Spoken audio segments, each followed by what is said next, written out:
This story is about my trip over Ball Pass, a mountain pass in the Mount Cook region of New Zealand. Hey there, I'm Jeff, an outdoor educator and guide who spends most of the year helping teens connect with the outdoors and then uses the off-season to chase a few adventures of my own.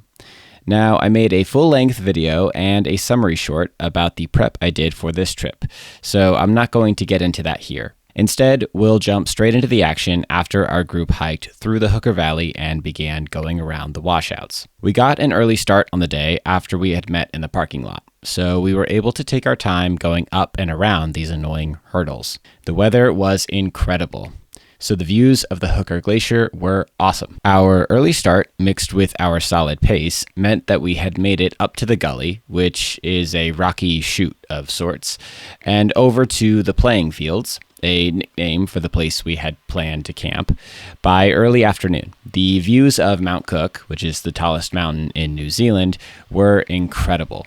So much so that I simply couldn't contain my excitement in my body.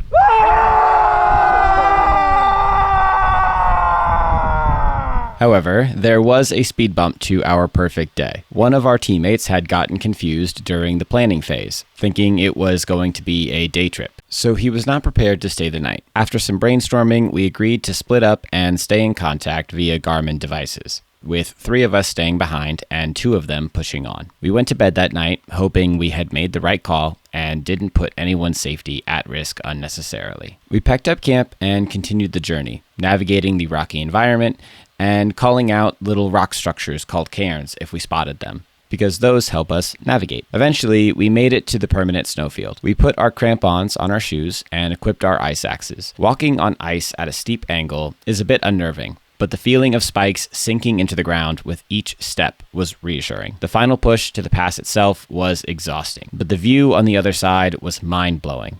I'd never seen anything like it. To think that a kid raised by a young single mom could end up in a place this magical.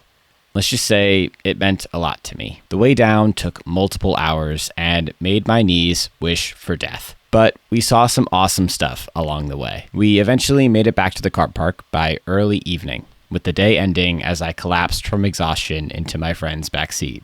My trip over Ball Pass was incredibly challenging and full of amazing moments. It was maybe even my favorite experience of my entire time in New Zealand. So, thanks for letting me share it with you. In the next chapter, we'll cover a larger period of time. I start to feel the winds of change, so the rest of February and the first half of March are mostly calm, besides a failed trip Rory and I tried to take up Mount Sealy. But that's a story for another day.